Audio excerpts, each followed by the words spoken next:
The early years of the new millennium witnessed the greatest investment in the Irish rail network since railways first came to Ireland over 170 years ago. A complete transformation, a sort of renaissance, has taken place right across the network and is set to continue well into the future.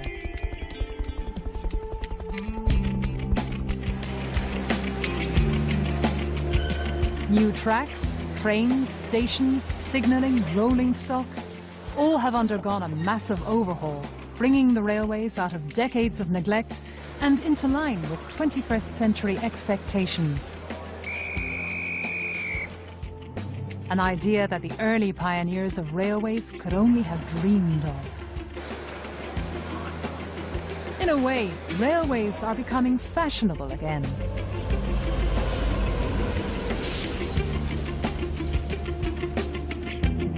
Over the next 3 weeks, this series will look at how, once upon a time, rail mania gripped the nation and enjoyed a golden age, followed by a long period of decline before being revived once again. This series will also look at how rail travel in Ireland can develop far into the future.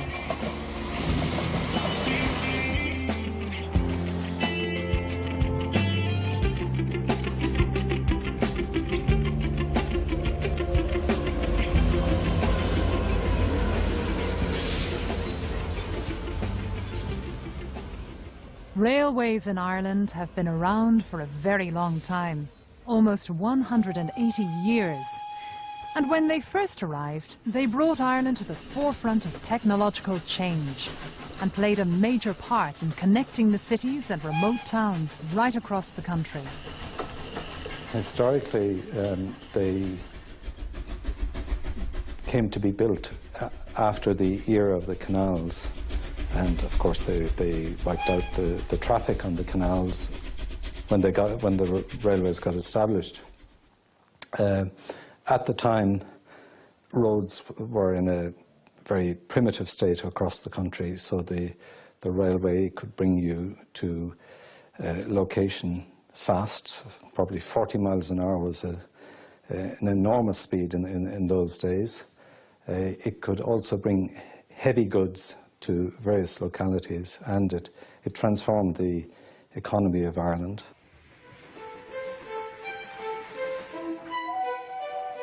Can you imagine it in rural Ireland with huge organisations of men digging the earth, creating tunnels, creating viaducts?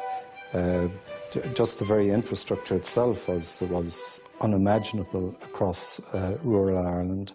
And then the train puffing smoke and steam, and the noise, and travelling at an unimaginable speed. It must have been like, I don't know what, the Sputnik or the first airplanes. It must have been even more than that. Having once enjoyed a golden age, railways then entered a long period of decline and underinvestment. But today, a revival is being championed once again. I mean, we've had railways in Ireland since 1834, and that's a long, long time. Unfortunately, most of the network is gone. Certainly, the very extensive network that went tentacles stretching all over the country has been whittled down to just the main lines.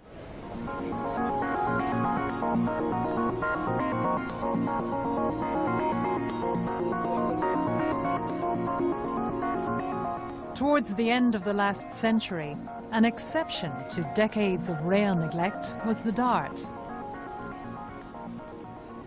As the 8 o'clock Bray to Howth train pulled out of Daly Station in Bray this morning, CIE officials were describing Dart as the most significant development in Irish railways this century. There were many who were quick to predict the failure of this new initiative.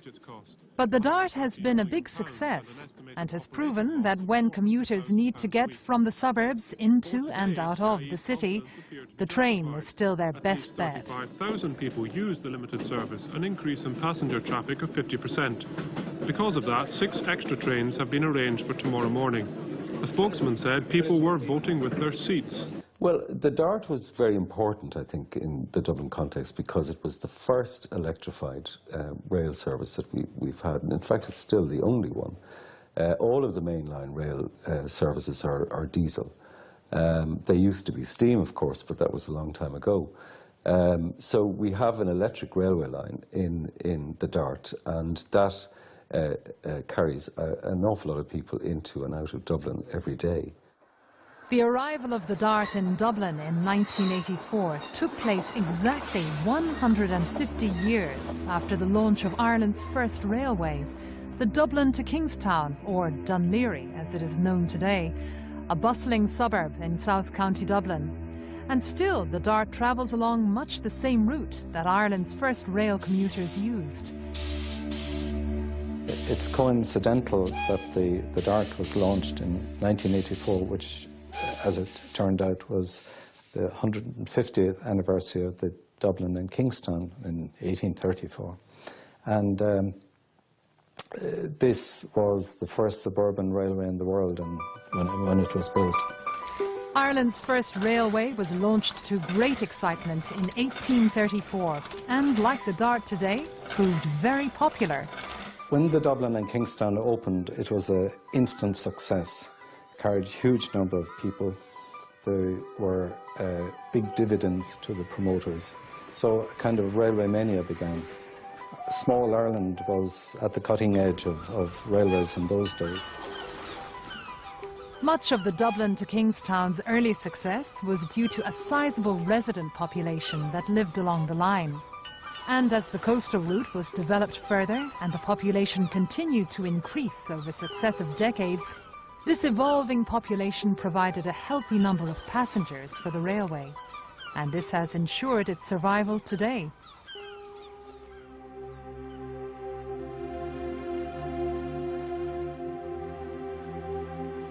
Following the success of Ireland's first railway, other new lines were developed. First to Belfast and thereafter the rest of the country.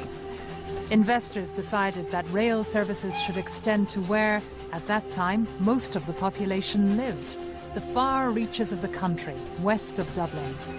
Kingsbridge was built as the terminus for the Great Southern Western Railway, with the ambition of extending railways to the entire southwest and west of the country.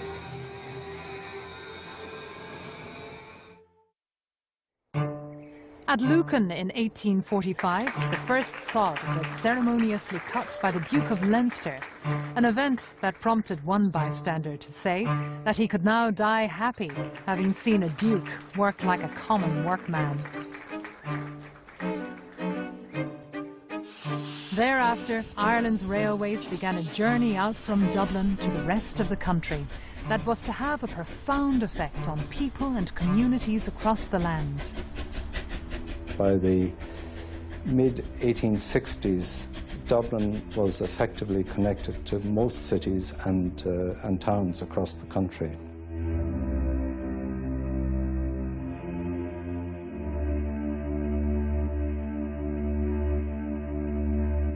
The expansion continued because railways made sense. They brought people and goods with unimaginable speeds and relatively comfortably to their destination. The railways were an integral part of the then Irish economy, carrying people and goods all over the country. And for a good deal of that, the railways made money, or at least in the central parts. There may have been some peripheral areas where they didn't make economic sense. It was a boon to the country. It allowed agricultural produce to be brought from the farms of rural Ireland to the ports and exported. Having achieved its goal, railways were to cover Ireland from north to south and from east to west, so that by the end of the 19th century, most remote areas had access, and railways became an integral part of everyday life. It did its job very well. It delivered people, and it delivered goods, and cattle and fowl and messages, etc., etc., etc. It was a vital community link along the west coast. Then it died when people stopped using it with the advent of the motor car. But the important thing is that a lot of the line had the idea of linking western towns still exists.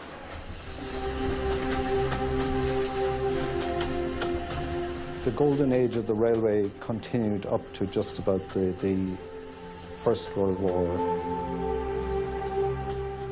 The effects of the First World War were decisive on the railways all over the world, as it happens, because the internal combustion engine was developed to a new level of sophistication. And after that war, then cars, buses, trucks came on the roads. Over the next decades, the railway began to suffer from competition from the road. In Ireland, the railways began to lose money, quite apart from the effect of the Civil War in 1922-23, when lots of the railway was blown up, hundreds of bridges, trains were derailed, stations were destroyed.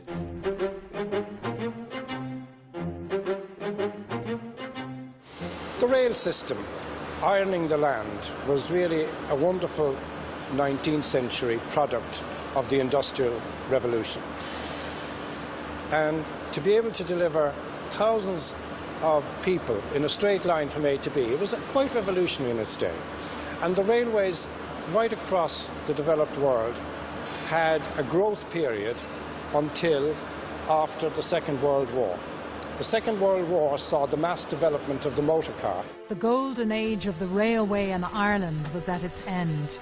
The new revolution in transport was to take hold and continued for several decades after the formation of CIE in 1945. People fell so in love with the motor car, they put pressure on governments, again through the political establishments, to build more and more roads, more and more spaghetti junctions, more and more autobahn, autostrada, right across the developed world. And people got very fond of their car. And in this small island, they got so fond of their motor car that they abandoned the railways. After the Second World War, I suppose, Ireland was in an economic backwater as well. And when CIE was formed, the government wanted it to reduce its losses, which plainly was not possible. And so the stasis continued, and the problems of little money being spent on the railway continued. In the late 1950s and early 1960s, renewed efforts were made to hold the rail network together. In the 1960s, you had quite some amusing marketing campaigns. You had the musical expresses, the singing hostesses, you had the Killarney specials, you had the shopping specials from the provinces to Dublin. The railways got a little bit of revival because they were in tune with the times, and they began to reach out to their customers with some success. Good morning, everybody, and welcome to the radio train to Killarney. Lord Conor Jassy here to welcome you aboard, to tell you something about our trip and the country through which we'll pass. We pass through verdant countryside. We see a country with 40 sheep. By the late 1990s, the love affair with a car had turned sour. Congestion in cities and towns across the country brought transport issues to the forefront of national debate and put public transport concerns back on the map.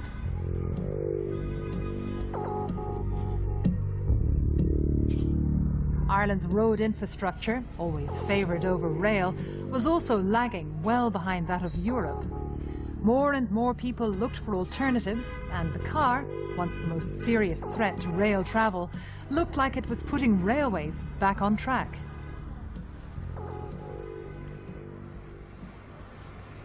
The defect that in terms of public policy, road versus rail, has been there for a long, long time. roads have always got more money than the railways. I mean, since the time of Todd Andrews and the closure of the Harker Street railway line and various other rail lines around the country in the late 1950s and early 1960s, the vast bulk of transport investment has gone into roads rather than railways. So that, you know, the railways were always playing second fiddle in terms of investment. So a very stark choice faced the government in 1997 that they just had to invest in at least improving safety, if not speed, on the rail network. The railways, which had suffered 5 decades of neglect with little or no investment, put their case to government. I suppose the commuter services are the most important, particularly in Dublin, because they carry, you know, large numbers of people to and from their places of work. And we are living in a very sprawl city. So that means that, you know, commuting, long-distance commuting has become part of the lives of an awful lot of people, where you have a commuter belt that stretches out, you know, up to 100 kilometres. So rail obviously has a major role in that. Even though the vast majority of people still commute by car, it is really important that a rail service is provided as an alternative. The success of the DART and some newly refurbished intercity services showed that travel-weary commuters would consider alternatives and that the railway could be an attractive option to road transport. Many commuters started to consider rail to avoid hours of gridlock. The creation of the DART gave a fillip to the morale of the railway managerial culture. I mean, they showed that they could create a completely new commuter system and do it well, and in fact is well established by now. There were the naysayers, there were the people who said, this will never work, nobody will take it up, they won't get out of their motor cars. Well, it proved once again, if you offer people an efficient, comfortable service, they will do it, they will take it up. The DART system catapulted us out of the third world railway system, and to some degree across the country. It showed you what real investment could do in the railway.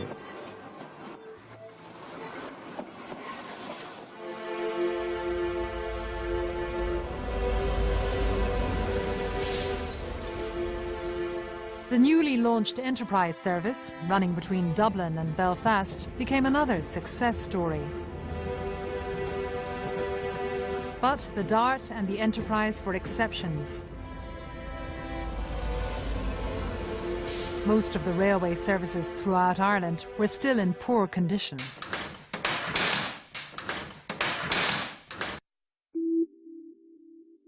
Throughout the 80s and 90s, little or no investment went into Ireland's railways, resulting in a serious deterioration of track, signalling, rolling stock and standards of service. The need for investment was obvious, but that need to invest would have to become a must need to invest. And the state of the railway was soon catapulted to the top of the political agenda. Let's not forget that it was driven in the first instance by the Knockrockery accident that took place, and which made it very plain that if the government didn't invest in improving the safety of the railway network, such as we have it, that it would be presiding over an unsafe railway. And that could not be countenanced really by any minister. The 8:25 morning train from Dublin had just travelled through the railway crossing at Curry outside Knockrockery when the derailment occurred. It was shortly after 10:30, and the 180 passengers on board were more than halfway home.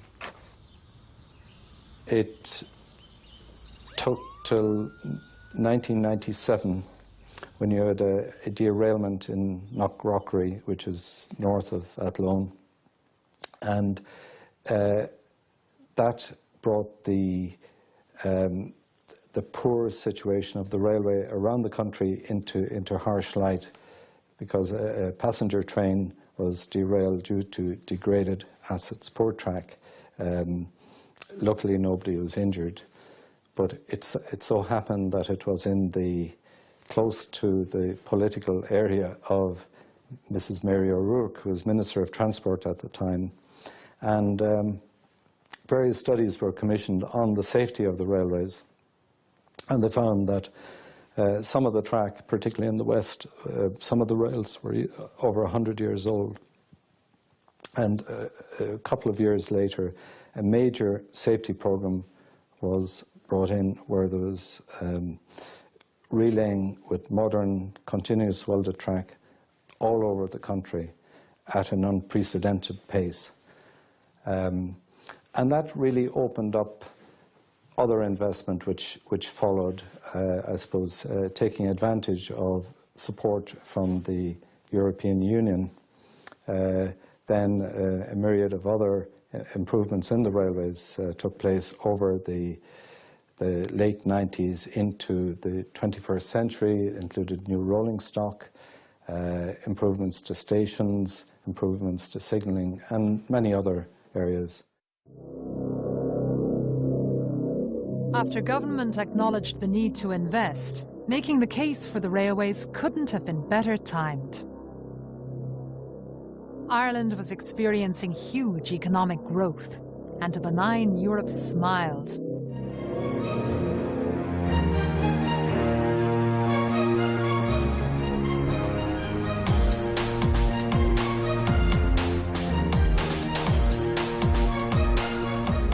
No one could have predicted the economic turnaround. Ireland was becoming affluent.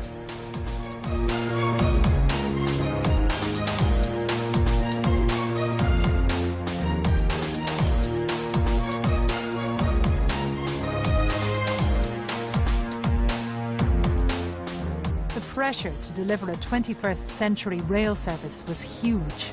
After 5 decades of underinvestment, the railway was now expected to provide an infrastructure and service, and quickly, if it was to provide a real alternative. The daily commute in and out of our cities had become, for many, unfeasible, and commuters were being forced, literally, into the refuge of rail cars. It seemed that the railway's time had come, and it would have to catch up fast.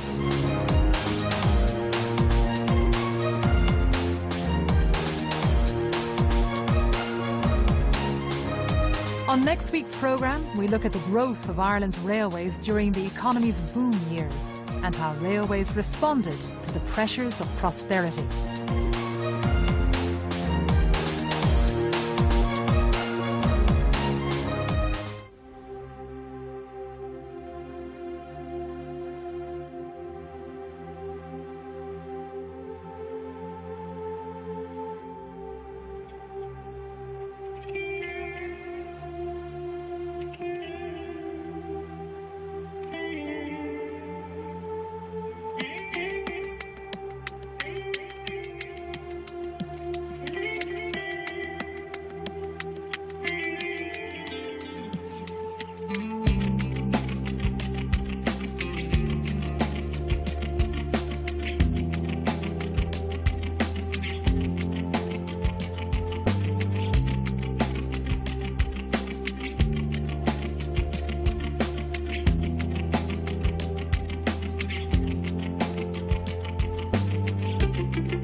By the late 1990s, Ireland was becoming affluent, and the pressure of this newfound prosperity on the country's railways were enormous. Railways, which had suffered decades of neglect, were expected to deliver quality services to commuters, many of whom were struggling with a daily commute on the roads. But Ireland's railway was catching up, and now the motor car, which, ironically, had once caused the decline of the railway, was helping it to get back on track. Both road and rail were about to enter a period of dramatic change.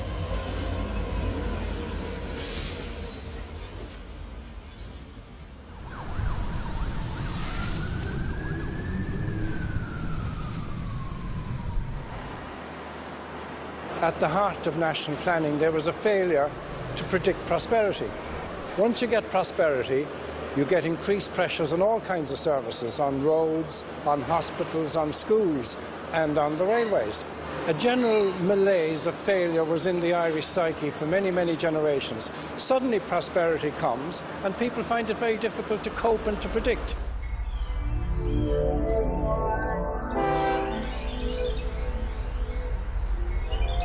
While government realised the need to invest in railways and made a commitment to do so, it was apparent that the road lobby were destined to receive the tiger share of the investment, and that railways once again would have another bridge to cross. Roads have always got more money than the railways.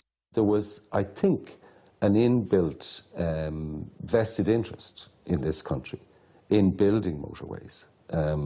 Because there was so much money to be made out of them, and we had all the resources that we needed to do it ourselves. And so the much-promised transformation of rail infrastructure from the ground up had begun. The first of its kind since railways first came to Ireland, and a welcome respite for those who had struggled to keep the rail network together for so long. The people who were here in the kind of early to mid-90s were heroic in many ways, because they were keeping the show going on meagre funds, both in terms of day-to-day operation and in terms of capital investment. There really wasn't any major capital investment outside very specific projects. So in the face of increasing demands from customers, and indeed from people around the country, be it communities, be it politicians, looking for this improvement, that improvement, there were a lot of good intentions to try to deliver that, but unfortunately there wasn't any funding provided to do it. And they were, I suppose, the generation that really kept the thing going through sheer graft, without the support that they would have looked at their counterparts in Europe and elsewhere and said, if only we had some of that, what we could deliver. Where to invest, what to invest in, expansion of the current system, the development of new lines, the reopening of old ones, new life for the regions, the planning of new rail corridors, new rolling stock and brighter, modern-looking trains, decay and decline about to be reversed. A renaissance for the railway? Perhaps. But what were the real priorities for renewal of the railways going forward? By the late 1990s, the government in Ireland had realised that some big decisions had to be taken with the rail network. Either the rail network was to be retained and developed and enhanced, and if it was to be, then significant investment was going to be necessary, or perhaps a more negative decision to withdraw from some of the network. But fortunately, the decision was taken to retain the rail network and to develop and enhance and modernise the rail network. And by the late 90s and by the year 2000, a substantial programme of renewal of the basic infrastructure of the railway had been announced.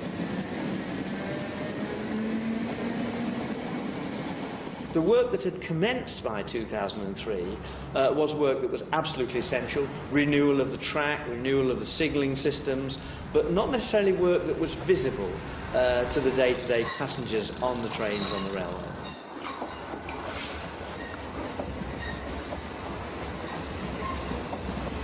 We needed new trains, we needed to enhance our stations, we needed to improve the accessibility of our network.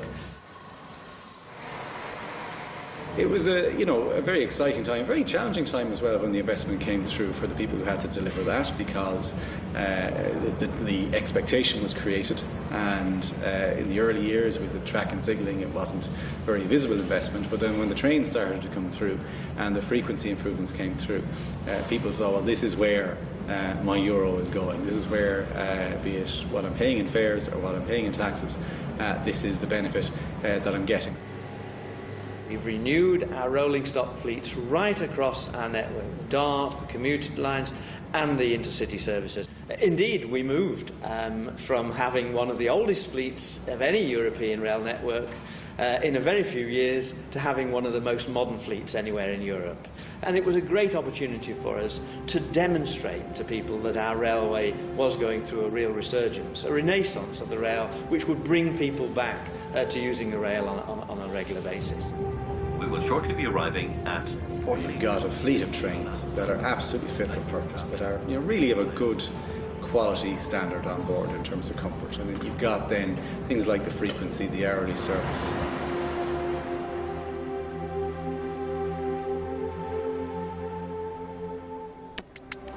The railways were coming of age. Investment was flowing, and the much-promised transformation had begun. The first of its kind in over a century. An opportunity to reconnect Ireland's towns, cities, and to address some of the transport imbalance that had existed for too long.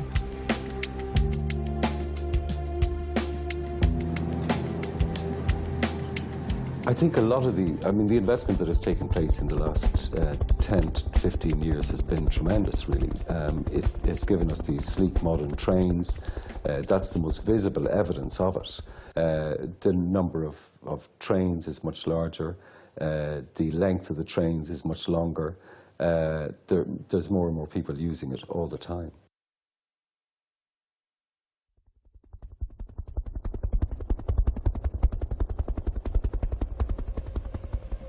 Outside of Dublin, Cork, the capital of the south, remains the most viable route serving both cities.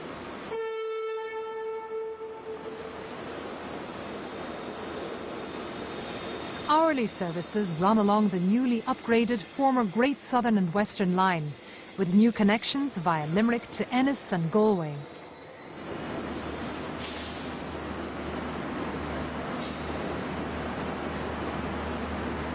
Cork also has commuter services to and from Mallow and spur lines feeding out to Cove and a new line to Middleton.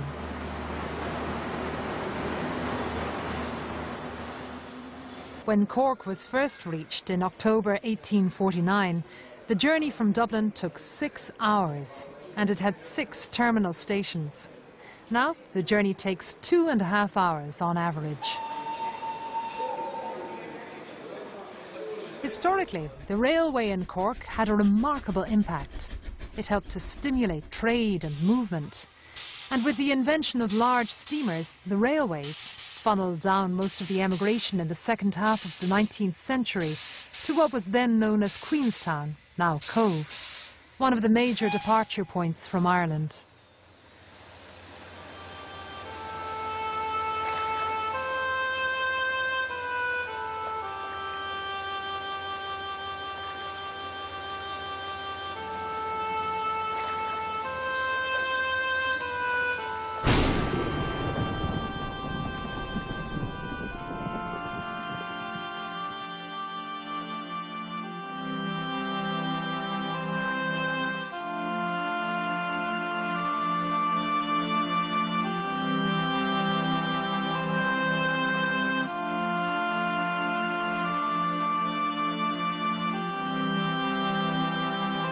Had it not been for the railways, many thousands would arguably have died of starvation at home and wouldn't have made it to the New World.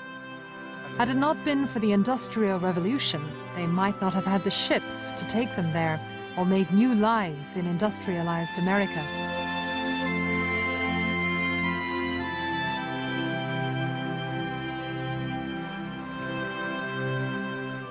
The great contradiction was that the new technology of the 19th century did not enable the feeding of those starving back home in Ireland.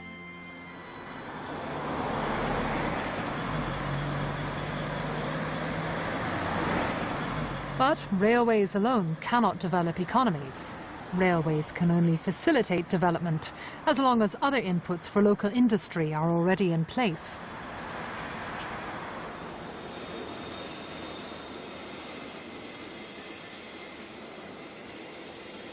Today, Cove serves a substantial population along the line into and out of Cork City.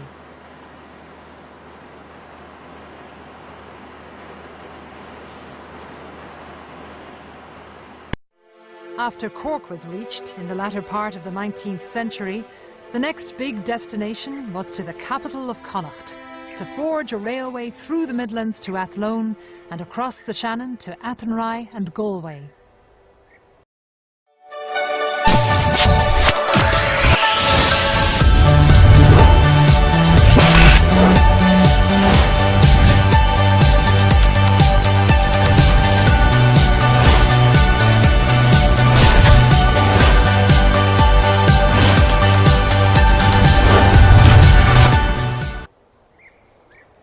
In June 1846, construction began at Broadstone in North Dublin and was developed.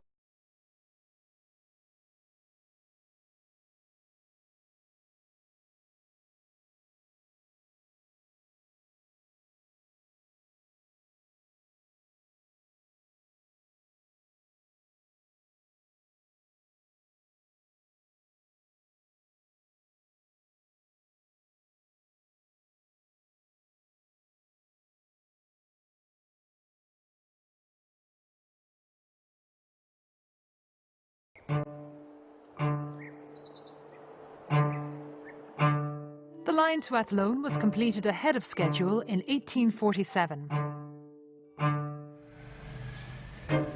Despite the famine that was ravaging the western seaboard, the building of a line in such difficult times gave employment and stimulated the local economy.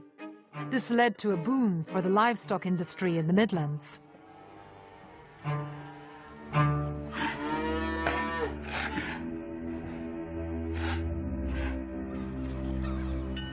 But for the west of Ireland, it was mostly people, not cattle, that were being exported.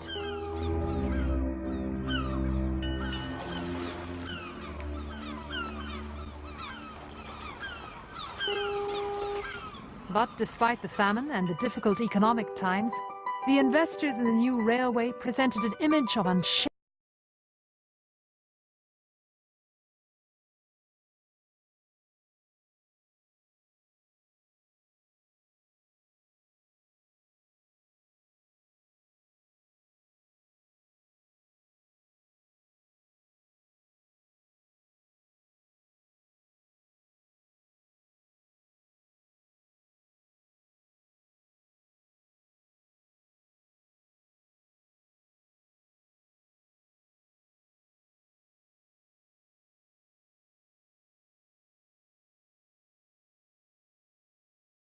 Many routes were abandoned. A century later, during the 1950s, Ireland suffered a fresh wave of emigration, and the population was reduced again.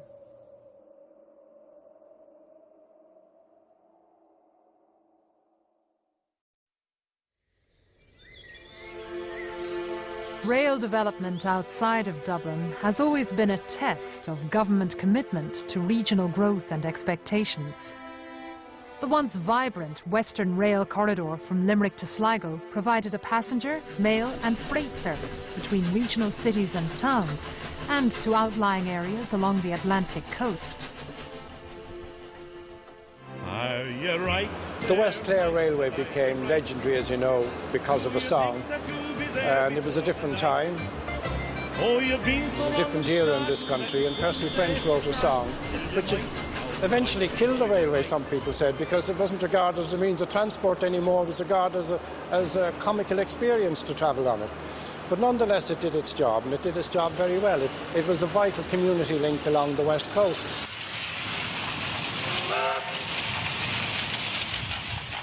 The idea of a Western rail corridor seems self-evident, but there is this extraordinary gap between the East Coast political establishment and the needs of the West. There's nothing new about it. It's been there for many years. John Healy wrote a book about the death of a Western town called Nobody Cried Stop.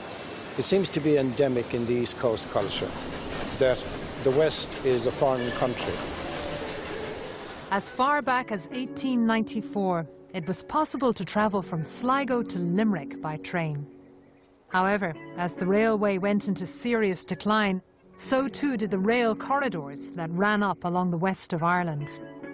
The Western Rail Corridor and its potential for development has, it seems, been finally acknowledged, and a new service links Limerick to Ennis and Galway.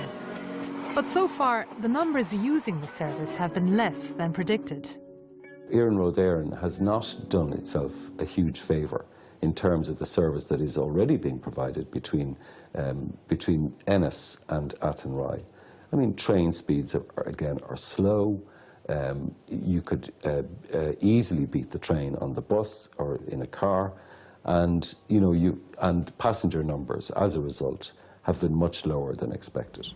The figures for the first year are around 250,000 people used the Limerick to Galway service. That's not enough, but I would argue that what we have at the minute is half of the Western Rail Corridor. Until such time as the next phase, which would bring it to Tuam, is in place, you will not see the real advantages in Galway until such time as on the existing phase you have the station in Oranmore in particular, which is a huge commuting area. You will, I think, see a huge upsurge in people who will avoid all of the roundabouts or want to avoid all of the roundabouts coming into Galway, who can get a train service that brings them right into the middle of Eyre Square. And once that starts early enough in the morning and finishes late enough in the evening, I think you're going to see a huge growth in numbers by that alone.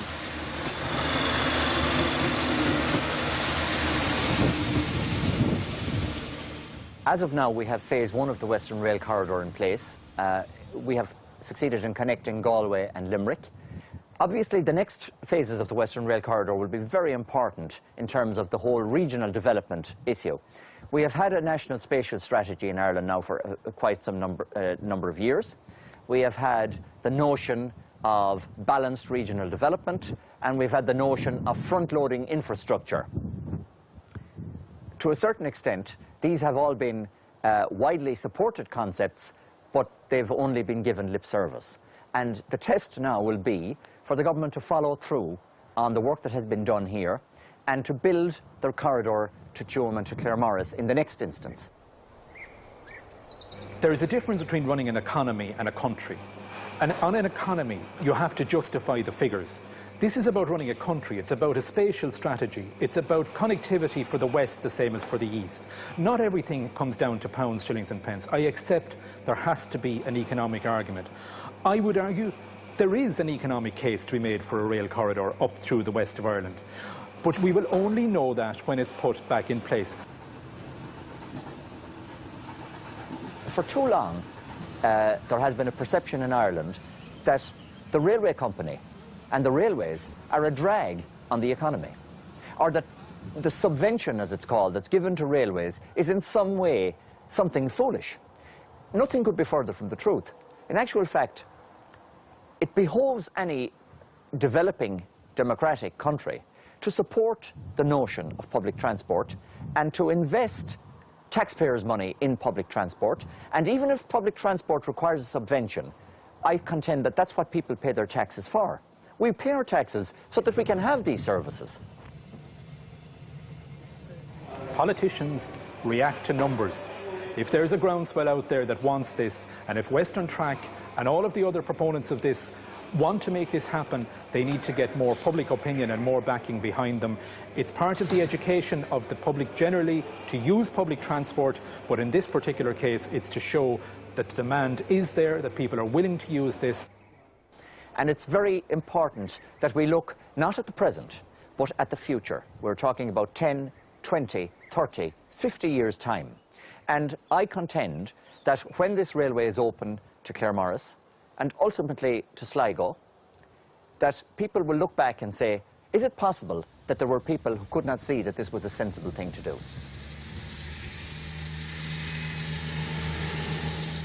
I think the Western Rail Corridor is really a fantasy. I mean, there's no way that it's ever going to happen. And the reason for that is partly due to the lack of density of population, but also to do with the fact that ultimately between Claremorris and Sligo, there's something like 200 level crossings on that line. So there's just no way that that can be reinstated. And I think people in the west of Ireland have just got to face up to that reality, that it isn't going to happen. In my opinion, it may not even happen beyond Athenry. So if the first phase of it, you know, of the reinstatement of the Western Rail Corridor between Ennis and Athenry hasn't worked out very well, then how can anyone expect that the rest of it is going to work out? Future development of the Western Rail corridor beyond Galway is for now an aspiration on hold. As Ireland deals with recession, the dream of a Western Rail corridor is unlikely for now.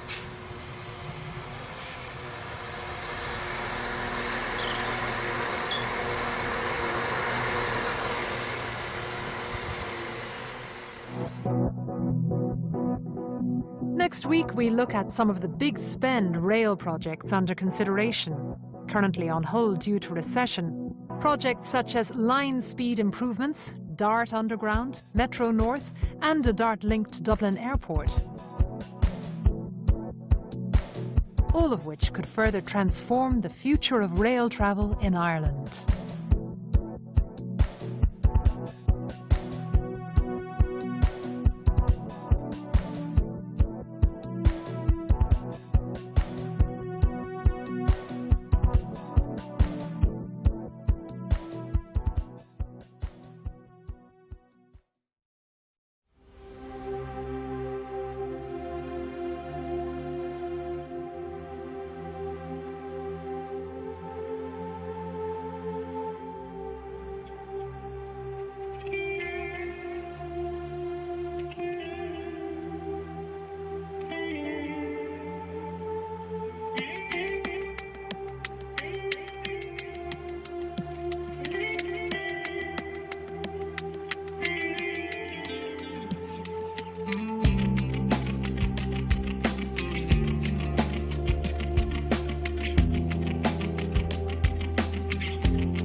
Railways in Ireland have come a long way, and their recent revival is now providing real travel options for the country's commuters. Of course, the quality of road transport has improved dramatically too. The train and the private car have been rivals since the combustion engine first appeared. So, perhaps it's now time to leave that rivalry behind and to consider instead a more holistic view of Ireland's transport needs.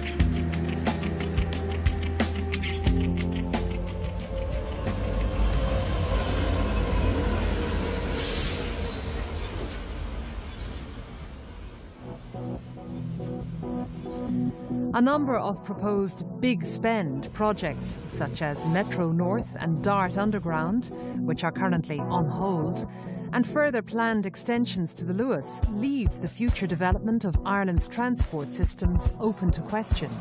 What's important, however, is that the country continues to invest in its public transport structure, so that if the economy does eventually improve, Ireland can provide genuine public transport alternatives and not be over-dependent on its roads.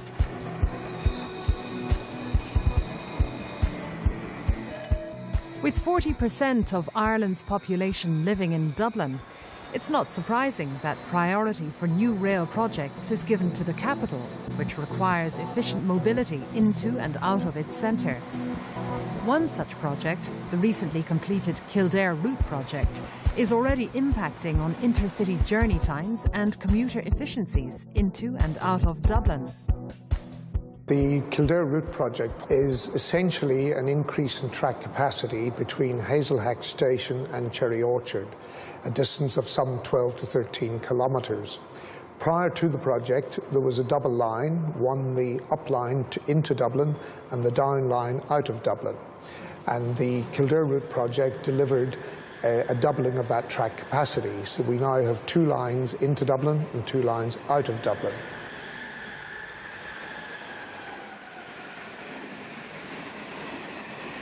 One of the main benefits of the additional tracks are there is greater flexibility. In other words, prior to the project, if we had a breakdown in one of the lines, all services behind that line had to stop. Whereas now with the forward tracking, we have 2 up and 2 down, and it gives much greater flexibility, much more ability to run services when we do have a problem or an issue, and obviously in the longer term, much increased capacity. The Kildare Route project is also helping to ease line congestion into Dublin. But much more is required if intercity journey times are to be reduced and railways can persuade commuters to leave their cars.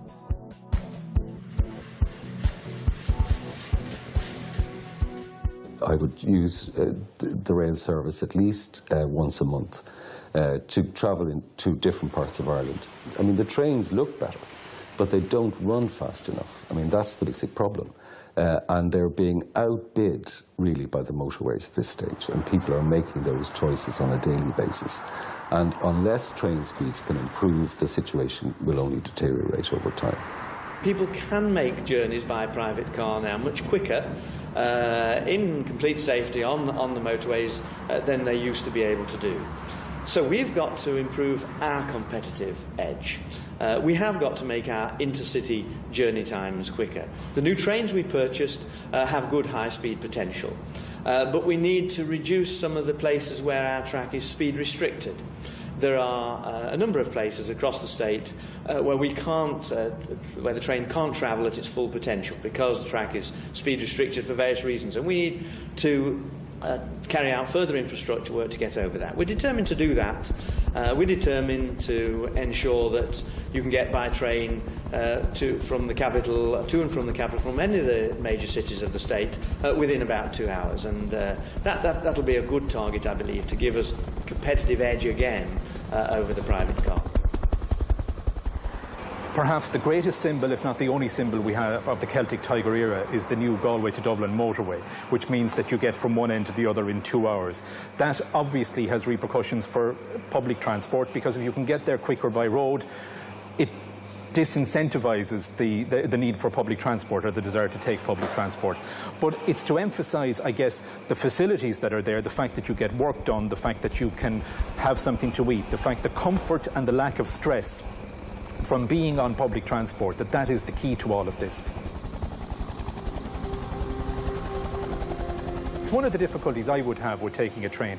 I have 2 children, I'm married with 2 children. The price for 4 people, 2 adults and 2 children, to go on a train makes it cheaper for me to go by car.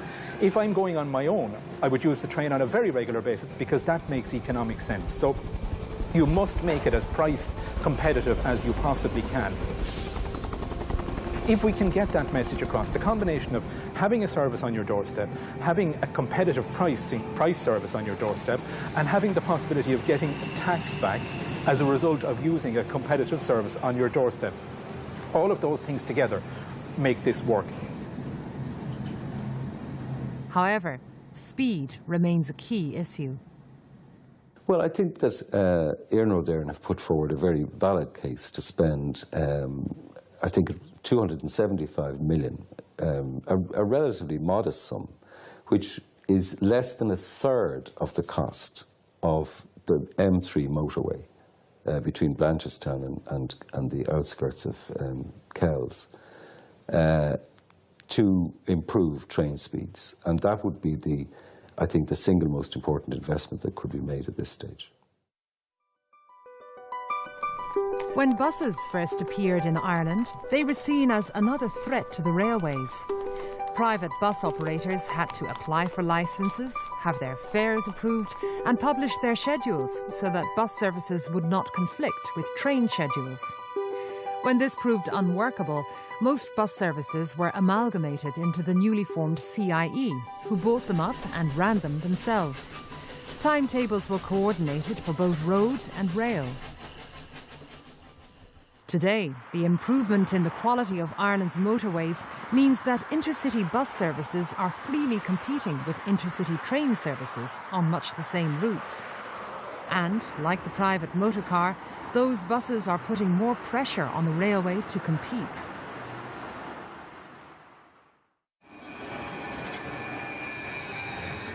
Luas, Dublin's modern urban tram system, provides a link from the city's outer suburbs into its centre.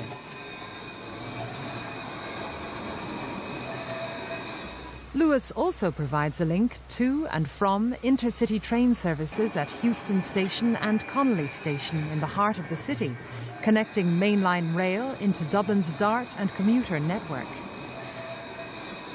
Luas is set to expand its service to Broombridge in North Dublin and may yet provide an interchange with suburban rail, bus and future projects such as Metro North and DART Underground. And with a further extension in the future, Luas may even provide a rail-based link to and from Dublin Airport.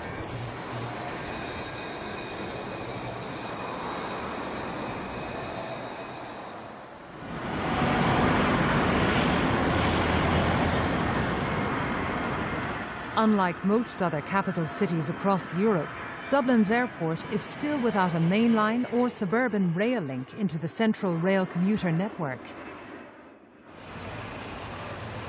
One might think that a major catchment area, almost the size of a small city, handling in the region of 19 million passengers a year, would be prioritised for such a service. The thing that has never been considered and ought to be is the possibility of diverting the Dublin-Belfast railway line through the airport, because that would not only free up the northern line to Balbriggan and so on, and Drogheda for commuter trains, you know, and take away that conflict that exists at the moment between the enterprise service to Belfast and the commuter services. But it would also provide a rail link to the airport from the city centre, and it would also facilitate an awful lot of people in Belfast who use Dublin Airport.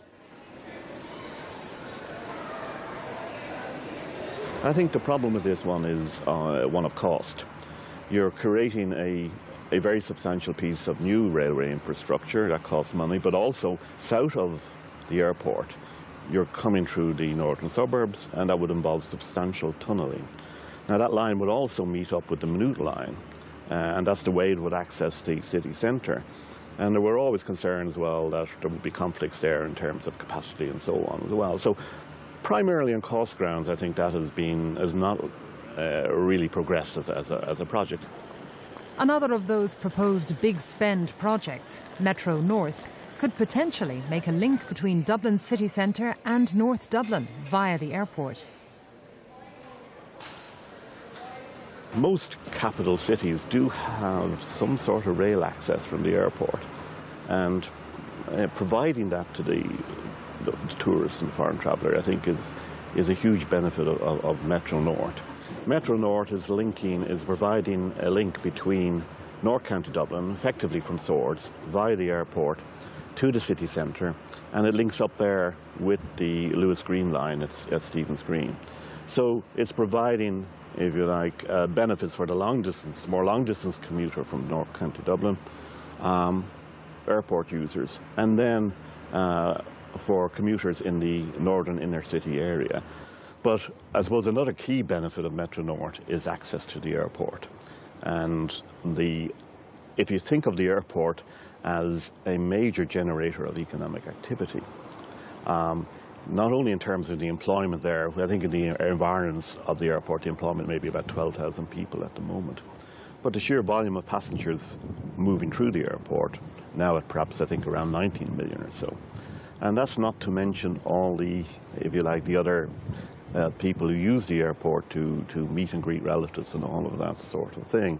So if you look at the airport, you have to say it's like a fairly large-sized town in the Irish context. And surely that should be linked, you know, into the transport system in a more substantial way than it is at the moment, whether in the short term through a DART-based link or in the long term through Metro North. We know for a fact that the foreign tourists or foreign travellers coming into a strange airport are much more likely to take a rail-based mode of travel than a bus-based mode or a taxi mode. That has been proven the world over. But whatever rail-based connection succeeds in linking the airport to the city and suburbs, Metro North has had much criticism. Metro North was the daftest project to emerge during the boom period. You know, it was superficially saleable in the sense that it seemed to suggest that Dublin was going to have a metro, you know, like so many other cities do. You know, and yes, of course, you know, it's wonderful to be able to travel around on the Paris Metro or the London Underground or the New York City subway or whatever. But, you know, Dublin is a sprawl city. Metro North would not have done anything to serve the sprawl city that we have. It would have involved providing a rail link between St. Stephen's Green and somewhere to the north of Swords, a distance of about 16.5 kilometres, for something of the order of 4 billion, and effectively would have amounted to simply putting a Lewis line underground for a lot of that length. I think 10 kilometres of the 16 or 17 kilometres of the line was underground. So, you know, to me it didn't make any sense. Plus the cost of installing it in terms of its impact in the centre of Dublin would have been horrific, and I think would have been completely unacceptable to the public if they understood the consequences, which would have included the turning of the entire northwestern quadrant of St. Stephen's Green into a huge hole in the ground. Would have involved removing all of the statues and monuments in O'Connell Street and, you know, taking them down and putting them back up again, and so on and so forth. I mean, you know, how a project like that would have had such a limited impact in transportation terms could have got beyond the starting gates is just a mystery to me. In the absence of either a main line or metro link, a proposal to connect Dublin Airport by rail into the existing DART network at Clongriffin Station in North Dublin is being considered as a low-cost solution.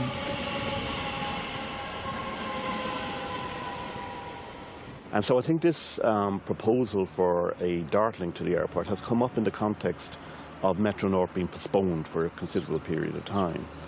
And against that background, it looks like a very attractive project to me, in the sense that it's providing a link to the existing DART system, and through that to a wider network for a very low level of capital costs. I think it's been estimated to be of the order of 200 million euros or so. And the reason for that is, of course, that it's connecting the existing DART line to the airport through what essentially is a greenfield situation. So the cost of construction and so on are likely to be low. I think the other, obviously, the other benefit in relation to it is simple access from the domestic population to the airport via a public transport link, a fixed public transport link. Ongoing improvements to rail transport provides the country with genuine travel alternatives. But there remains a missing link in the jigsaw for commuting services, which, when realised, will transform rail transport in the Dublin area.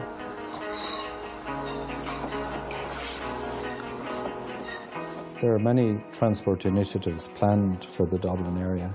I suppose the DART Underground is one of the biggest. It certainly sounds promising on the basis that it would, in one step, you would be able to increase the DART network by 3 times. DART Underground is regarded by most commentators as the missing piece of Dublin's rail jigsaw. It would, if completed, connect the Cork Intercity line right through to the Northern Intercity line to Belfast.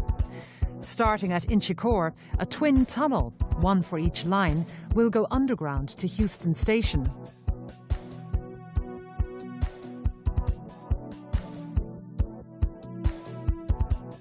There, it will travel south of the River Liffey to a new station at Christchurch.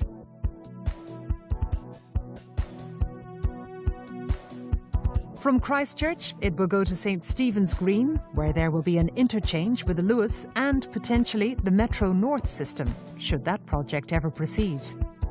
The next stop would be at Pearse Station in the heart of Dublin, which would form part of a major interchange between the underground DART and the surface DART. This interchange will allow commuters to come directly into Dublin city centre without having to change transport modes, enabling commuters to connect with the surface or underground DART service.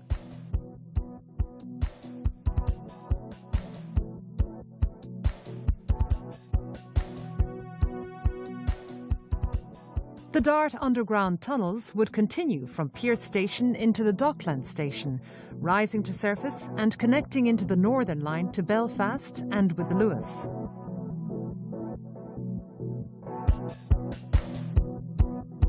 People don't like the idea in Ireland of changing trains on their daily commute at the moment because it's the network of now. Whereas if you were in London, you don't think of changing trains because you know how frequent those services are. That's what DART Underground can give us. It can make it a situation whereas if you are living within the catchment of all of the various lines, that you are brought into this network of high frequency services, and that is really a no-brainer. It's just what you do. It's about giving the city and the region and the country a network the type of which that they expect in other cities. We can have that here, and that's what DART Underground is really about. The DART Underground project is the most vital piece of infrastructure that's needed in Dublin, because it is the missing link between the existing suburban services, because that would not only alleviate the congestion at Connolly Station, but also knit the train services that we have in Dublin, both the DART and the ordinary commuter rail services, into a network. And that's something that really should be a priority. The problem is, of course, that we don't have the money to do it now. We may have the money to do it sometime later after we've stopped bailing out the banks.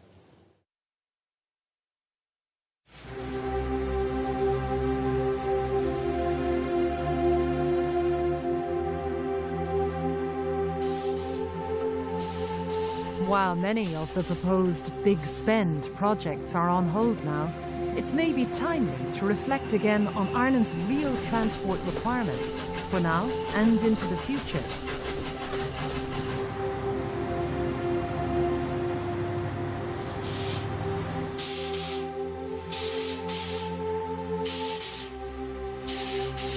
Even the pure economists will tell you that this is the time that you should make investment for two reasons. Firstly, when the good times do return, you're in a position to hit the ground running and take full advantage of that. The second reason is in the bad times, it means that you have employment for people in projects of serious magnitude, and that has to be good for the economy. For Ireland Inc., we need good connections all over the country, and if Dublin is to become a true capital which will attract in multinationals, we need good mobility around the city. When we look at other European countries, such as Finland or Switzerland or any of these countries, we see that it's a priority in all of these countries to have a good quality rail system. Thinking people in every country in the world can see the value of rail, and there are plenty of thinking people in Ireland as well. But there has been a tradition of apologising for railways, which we need to get away from. We need governments to become imaginative. We need governments to be proud of their achievements in rail. And we need them to take on the notion, once and for all, that they are going to promote the concept of railways. I think the Irish public should be happy with their railways. They can travel most parts of the country now on a high-quality train service at pretty good speeds and in comfortable trains, and I believe pretty reliable as well. It has been quite a sea change from how it was 2 decades ago. Today we owe much to those early pioneers who laid the first tracks out to Kingstown over 170 years ago. They were part of something that had a profound impact on Irish life. The latest development of Ireland's railways continues that legacy, proving that good, targeted investment in public transport can have many far-reaching effects for the country and for its travelling public.